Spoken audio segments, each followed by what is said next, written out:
Good evening everyone. Welcome back to market previews Telugu channel. ఈ రోజు markets చూసినట్టయితే Nifty వచ్చేసి 108 పాయింట్స్ ఫాల్ అయ్యి 24,324 దగ్గర క్లోజ్ అయితే, సెన్సెక్స్ వచ్చేసి 426 పాయింట్స్ ఫాల్ అయ్యి 79,924 దగ్గర అయితే క్లోజ్ అయింది. అలాగే బ్యాంక్ నిఫ్టీ వచ్చేసి 379 పాయింట్స్ ఫాల్ అయ్యి 52,189 దగ్గర అయితే క్లోజ్ అయింది. ఈ రోజు నిఫ్టీ ప్రైస్ యాక్షన్ చూసినట్టయితే opening all time high make చేస్తూ గ్యాప్ అప్ అయితే అయింది. అండ్ చూసినట్టయితే వన్ డైరెక్షనల్ గా సెల్ ఆఫ్ అయితే వచ్చింది మార్కెట్ లో వచ్చేసి. తర్వాత కాస్త రికవర్ అయ్యే ప్రయత్నం చేసింది. ఇక్కడ 300 దగ్గర లెవెల్ దగ్గర అయితే మల్టిపుల్ టైమ్స్ అయితే అక్కడ రెసిస్టెన్స్ అయితే ఫేస్ చేసింది. అండ్ ఫైనల్లీ మార్కెట్ ఎండ్ అయ్యే టైంకి ఆ లెవెల్ పైకి వచ్చి అయితే మార్కెట్ వచ్చేసి క్లోజ్ అయితే అయ్యింది. సో ఈ రోజు మార్కెట్ వచ్చేసి హ్యూజ్ గా సెల్ ఆఫ్ అయితే చూసింది కదా, దానికి మెయిన్ కారణం వచ్చేసి M&M వచ్చేసి 6% అయితే ఫాల్ అయ్యింది. అలాగే ఈ రోజు చూసినట్టయితే M&M షేర్ ప్రైస్ వచ్చేసి 6.6% అయితే ఫాల్ అయింది కదా. దాని బ్యాక్ వచ్చేసి రీజన్ ఏంటంటే M&M మేనేజ్మెంట్ అయితే XUV 700 వేరియంట్ అంటే టాప్ వేరియంట్ అయిన XUV 700 వేరియంట్ పైన 2 lakhs అయితే టెంపరీగా ప్రైస్ కట్ అయితే అనౌన్స్ చేసింది. దాంతో పాటు M&M and Tata Motors SUVs and Harriers and Safari cars పైన అయితే ప్రైస్ కట్ అయితే ఆల్రెడీ ఇంప్లిమెంట్ చేసింది. ఇది వచ్చేసి M&M రెవెన్యూస్ పైన ఇంపాక్ట్ చూపిస్తుంది కాబట్టి M&M లో అయితే హ్యూజ్ సెల్ ఆఫ్ చూసాము. ఆ సెల్ ఆఫ్ వచ్చేసి ఈ రోజు నిఫ్టీలో కూడా కనిపించింది. ఈ రోజు మార్కెట్స్ చూసినట్టయితే బ్యాంక్ నిఫ్టీని ట్రాక్ చేసింది కూడా నిఫ్టీలో ఉన్న ఇంత హ్యూజ్ సెల్ ఆఫ్ కారణంగానే బ్యాంక్ నిఫ్టీ కూడా ఫాల్ అయితే అయ్యింది. అలాగే ఈ రోజు నిఫ్టీని చూసినట్టయితే ఒక హ్యామర్ అయితే ఫామ్ చేసింది కదా, అది డైలీ టైం ఫ్రేమ్ లో చూసినట్టయితే చేసి నెగిటివ్ పాజిటివ్ అనుకుంటే మాత్రం నేనైతే ఖచ్చితంగా దీన్ని పాజిటివ్ గానే చూస్తాను. ఎందుకు మార్కెట్ ఎంత సెల్ ఆఫ్ అయింది కదా ఈ రోజు చూసినట్టయితే అనుకున్నట్టయితే మాత్రం మనం 15-minute టైం ఫ్రేమ్ లో చూసినట్టయితే ఫస్ట్ ఆఫ్ వచ్చేసి మార్కెట్ వచ్చేసి హ్యూజ్ గా ఫాల్ అయింది కదా. అప్పుడే M&M స్టాక్ వల్ల అయితే ఫాల్ అయింది. అది మనం ముందే డిస్కస్ చేసుకున్నాం కదా. అయితే సెకండ్ హాఫ్ వచ్చేసి హ్యూజ్ గా పెరిగింది. అంటే half of the recover half of the fall అయితే కవర్ చేసింది ఇక్కడ వచ్చేసి. అది కూడా M&M స్టాక్ లో వచ్చేసి ఎలాంటి రికవరీ లేదు. సో ఇది మనకి ఏం చెప్తుందంటే దీని వల్ల అయితే పడిందో మార్కెట్ వచ్చేసి అందులో ఆ స్టాక్ లో మనకి రికవరీ లేకపోయినా మార్కెట్ లో రికవరీ ఉన్నది కదా, మనం దీని అయితే ఖచ్చితంగా బుల్లిష్ గా అయితే తీసుకోవచ్చు. అలాగే మనం నిన్న డిస్కస్ చేసుకున్నాం కదా 24,300 అనేది ఒక కీ లెవెల్ అని చెప్పేసి. మార్కెట్ వచ్చేసి దాని కిందకి కూడా వెళ్ళింది ఒక పాయింట్ ఆఫ్ టైం లో, దానికి కిందకి వెళ్ళి ఇంకా ఫాల్ అయితే అయ్యింది. సో అక్కడి నుంచి కూడా పెరిగి అదే లెవెల్ దగ్గర అయితే 24,300 మనం ఏదైతే పెద్ద సపోర్ట్ అని చూసుకున్నామో అక్కడే రెసిస్టెన్స్ అయితే ఫేస్ చేసింది. చాలా సేపు మార్కెట్ వచ్చేసి ఈ లెవెల్ కిందనే ఆ 24,300 లెవెల్ కిందనే ఉండడానికి అయితే ప్రయత్నించింది. కానీ ఎండ్ ఆఫ్ ద డే చూసినట్టయితే 24,300 లెవెల్ మనం ఏదైతే హ్యూజ్ రెసిస్టెన్స్ కింద ఫేస్ చేసింది, అంటే హ్యూజ్ సపోర్ట్ కింద చూసామో ఈ రోజు అయితే రెసిస్టెన్స్ కింద అయితే యాక్ట్ చేసింది. అది ఆ లెవెల్ ని కూడా క్రాస్ అయ్యి పైకి వచ్చి మార్కెట్ అయితే క్లోజ్ అయింది. విచ్ ఈజ్ నాకైతే చాలా పాజిటివ్ మూమెంటం అయితే కనిపిస్తుంది నిఫ్టీలో వచ్చేసి. అది కూడా మనకి M&M స్టాక్ లో ఎలాంటి రికవరీ కూడా లేదు. సో ఇది వచ్చేసి మనం అయితే ఖచ్చితంగా బుల్లిష్ గా అయితే చూడొచ్చు. అయితే నేను వచ్చేసి నిన్న వీడియోలోనైతే మనకి ఆల్ టైమ్ హై దగ్గర ఉంది కదా, మార్కెట్ వచ్చేసి హ్యూజ్ గా ప్రాఫిట్ బుకింగ్ అంటే హ్యూజ్ సెల్ ఆఫ్ అయితే చూడొచ్చు ప్రాఫిట్ బుకింగ్ కారణంగా అని చెప్పేసి అయితే మనం డిస్కస్ చేసుకున్నాం. కానీ ఈ రోజు అయితే దాన్ని డ్రైవ్ చేసింది వచ్చేసి M&M కి అయితే క్రెడిట్ ఇవ్వచ్చు. దానివల్లే మనకి నిఫ్టీ వచ్చేసి హ్యూజ్ గా ఫాల్ అయితే అయింది. అయితే రేపు వచ్చేసి నిఫ్టీ ఎక్స్పైరీ కదా, రేపు నిఫ్టీ ఎక్స్పైరీ ఎలా ఉండబోతుందో ఇప్పుడైతే డిస్కస్ చేసుకుందాం. ఫస్ట్ ఆఫ్ ఆల్ మనం నిఫ్టీని చూసినట్టయితే ఈ 24,300 లెవెల్ పైకి వచ్చి అయితే క్లోజ్ అయింది కదా, ఇది ఒక మనం కీ లెవెల్ కింద అయితే చూడవచ్చు. ఈ లెవెల్ దాటి పైకి వెళ్ళిపోతుంటే మార్కెట్ వచ్చేసి నెక్స్ట్ స్టాప్ వచ్చేసి ఇది 24,400 అయితే మనం ఇమీడియట్ రెసిస్టెన్స్ కింద అయితే చూడొచ్చు. ఈ లెవెల్ అయితే మనం ఇమీడియట్ రెసిస్టెన్స్ కింద అయితే చూడొచ్చు. ఆ లెవెల్ దాటి మనకి పైకి వెళ్ళిపోతుంటే మార్కెట్ వచ్చేసి ఇక్కడ ఒక పర్ఫెక్ట్ సిగ్నల్ తీసుకొని అక్కడైతే మనం ట్రేడ్ ఎగ్జిక్యూట్ చేయొచ్చు. ఎప్పటి వరకు అంటే మాత్రం 24,450 అనేది నెక్స్ట్ రెసిస్టెన్స్ వచ్చేసి. ఈ లెవెల్ ని క్రాస్ అయ్యి పైకి వెళ్ళడానికి మార్కెట్ లో స్కోప్ ఉందా అంటే మాత్రం మాక్సిమం కష్టం అని చెప్పుకోవచ్చు. ఎందుకంటే ఈ రోజు ఆల్ టైమ్ హై మేక్ చేసింది కానీ ఆల్ టైమ్ హై అయితే నిలబెట్టుకోలేదు. అక్కడ నుంచి అయితే హ్యూజ్ సెల్ ఆఫ్ అయితే చూసాం. సో ఈ రోజు నిలబెట్టుకోలేనిది రేపు వచ్చేసి ఆ న్యూ ఆల్ టైమ్ హై ని మేక్ చేస్తుంది అంటే అంత బుల్లిష్నెస్ ఉంది మార్కెట్ లోనైతే నాకైతే ఎస్పెషల్లీ కనబడటం లేదు. సో మార్కెట్ వచ్చేసి 24,450 లెవెల్ దగ్గరకు వచ్చి అయితే కన్సల్టేట్ అవ్వడానికి అక్కడ రిజెక్ట్ ఫేస్ చేయడానికి అయితే హ్యూజ్ ప్రాబబిలిటీస్ ఉంటాయి. లేదు మార్కెట్ లో అంత బుల్లిష్ సెంటిమెంట్ ఉన్నది అనుకుంటే మాత్రం ఇక్కడ వరకు పెరిగినా ఎక్కడైతే రేంజ్ బౌండ్ మెయింటైన్ చేయడానికి అయితే పాసిబిలిటీస్ ఉంటాయి. లేదంటే ఇక్కడ రిజెక్ట్ అవ్వడానికి కూడా హ్యూజ్ పాసిబిలిటీస్ అయితే మనం చూసుకోవచ్చు. అలా కాకుండా మార్కెట్ వచ్చేసి ఈ రోజు ఎక్కడైతే రెసిస్టెన్స్ కింద ఫేస్ చేసిందో అదే కీ లెవెల్ అని మనం అనుకున్నామో ఆ లెవెల్ బ్రేక్ చేసి కిందకు వచ్చినట్టయితే మాత్రం ఈ లెవెల్ ని అయితే మనం ఇమీడియట్ గా సపోర్ట్ కింద అయితే చూడొచ్చు. ఈ రోజు కూడా అక్కడే కదా వచ్చి రిజెక్ట్ అయితే అయ్యింది. అక్కడైతే మనం సపోర్ట్ కింద అయితే చూడొచ్చు.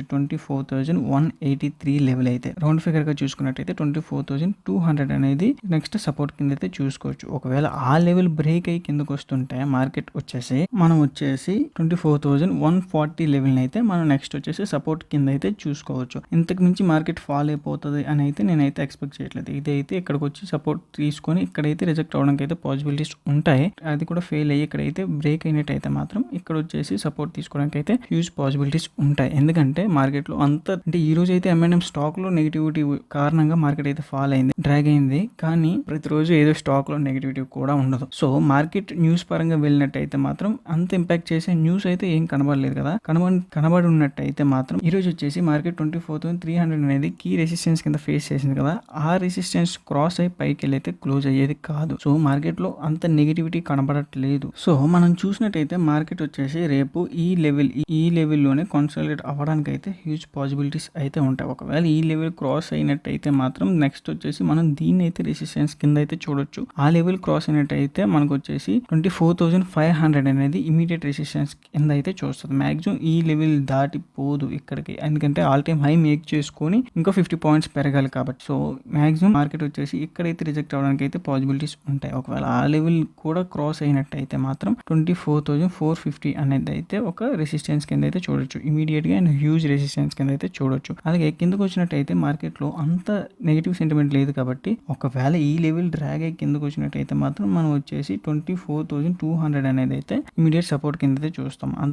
అంతకు మించి కిందకి వచ్చేస్తుందని అయితే నేను ఎక్స్పెక్ట్ చేయట్లేదు. సో ఈ లెవెల్ దాటి 24,300 లెవెల్ దాటి కిందకు వస్తుందని కూడా మార్కెట్ నేను ఎక్స్పెక్ట్ చేయట్లేదు. మాక్సిమం మార్కెట్ రేపు వచ్చేసి పెరగడానికి పాసిబిలిటీస్ అయితే ఉన్నాయి. కానీ ఎంత పెరిగిపోతుంది అంటే మాత్రం ఈ లెవెల్ దాటి పైకి పోకపోవచ్చు, ఎందుకంటే ఆల్ టైమ్ హై దగ్గరలో ఉంది. అలాగే ఈ లెవెల్ క్రాస్ అవ్వనంత వరకు మనం పెరుగుతుందని కూడా ఎక్స్పెక్ట్ చేయలేం. సో మార్కెట్ వచ్చేసి ఇక్కడ రిజెక్ట్ అవ్వడానికి, ఇక్కడ సపోర్ట్ తీసుకోవడానికి అయితే హ్యూజ్ పాసిబిలిటీస్ అయితే ఉంటాయి. అలాగే మనం చెప్పుకున్నట్టే కానీ అయినట్టయితే మాత్రం మార్కెట్ వచ్చేసి ఈ రేంజ్ లోనే కన్సాలిడేట్ అవ్వడానికి రేపు అంత పాసిబిలిటీస్ ఉంటాయి. సో ఇది నిఫ్టీ పరంగా నా వ్యూ అయితే. అలాగే ఇప్పుడు మనం బ్యాంక్ నిఫ్టీని చూసినట్టయితే బ్యాంక్ నిఫ్టీ రోజు ప్రైస్ యాక్షన్ చూసినట్టయితే మాత్రం నిఫ్టీలో లాగే సేమ్ ఫస్ట్ ఆఫ్ అంతా హ్యూజ్ సెల్ ఆఫ్ అయితే తీసుకొని కీ లెవెల్ కింద చెప్పిన ఈ లెవెల్ అయితే 52,400 లెవెల్ అయితే బ్రేక్ అయ్యి కిందకు వచ్చింది. కిందకు వచ్చి అయితే మార్కెట్ వచ్చేసి 52,100 దగ్గర అయితే సపోర్ట్ అయితే తీసుకుని ఇక్కడే మార్కెట్ ఎంటైర్ సెషన్ అంతా కూడా రేంజ్ బౌండ్ అయితే మెయింటైన్ చేసింది. సో మనం నిఫ్టీలో చూసినట్టయితే మార్కెట్ పడిన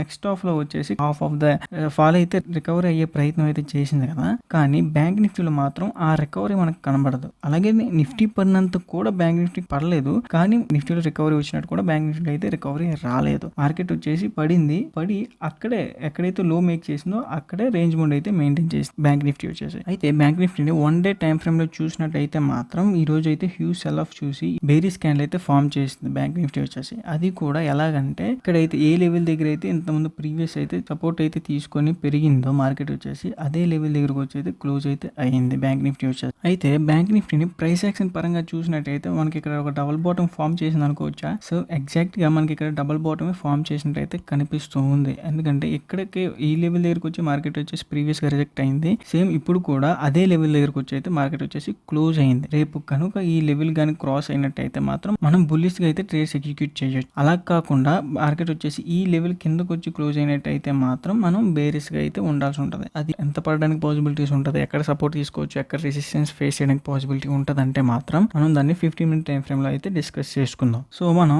బ్యాంక్ నిఫ్టీని 15 మినిట్ టైం ఫ్రేమ్ లో చూసినట్టయితే ప్రీవియస్ గా వచ్చేసి ఇక్కడే కదా అయితే మనకి రిజెక్ట్ అయితే అయ్యి హ్యూజ్ గా పెరిగింది. అలాగే ఈ రోజు వచ్చేసి ఇదే లెవెల్ దగ్గర అయితే మార్కెట్ వచ్చేసి క్లోజ్ అయింది. కానీ నుంచి మార్కెట్ పెరిగినట్టయితే అంటే ఈ రోజు హై వచ్చేసి బ్రేక్ అయినట్టయితే మాత్రం మనకి ఇంకా పెరగడానికి అయితే పాసిబిలిటీ ఉంటుంది. ఎంతవరకు పెరగడానికి పాసిబిలిటీ ఉంటుంది అంటే నెక్స్ట్ రెసిస్టెన్స్ వచ్చేసి ఈ లెవెల్ అయితే మనం రెసిస్టెన్స్ కింద అయితే పెట్టుకోవచ్చు. ఒకవేళ ఆ లెవెల్ బ్రేక్ అయినట్టయితే మాత్రం నెక్స్ట్ వచ్చేసి మనం ఈ లెవెల్ అయితే రెసిస్టెన్స్ కింద అయితే చూస్తాము. సో మార్కెట్ వచ్చేసి ఈ లెవెల్ క్రాస్ అవ్వాలంటే కష్టం కదా, ఎందుకంటే ఇది చాలా పెద్ద లెవెల్ అనమాట. ఇది ఆల్మోస్ట్ 486 పాయింట్స్ రేంజ్ ఉన్న లెవెల్ అయితే మార్కెట్ లో హ్యూజ్ గా ఏదైనా న్యూస్ ఉంటే తప్ప అంత లెవెల్ ని క్రాస్ అవడం అయితే పాసిబుల్ కాదు. అయితే మార్కెట్ వచ్చేసి పెరిగినట్టయితే మాత్రం ఈ లెవెల్ ని క్రాస్ అయ్యాక ఈ లెవెల్ దగ్గరికి రీచ్ అయినట్టయితే మాత్రం ఆ లెవెల్ ని క్రాస్ అయితే మనం నెక్స్ట్ వచ్చేసి ఈ 52,650 అయితే మనం నెక్స్ట్ రెసిస్టెన్స్ కింద అయితే చూడొచ్చు. ఒకవేళ ఈ లెవెల్ క్రాస్ అయ్యి పైకి వెళ్ళినట్టయితే మాత్రం, లేదు ఈ లెవెల్ దగ్గర రిజెక్ట్ అయితే మాత్రం ఈ లెవెల్ క్రాస్ అవ్వనంత వరకు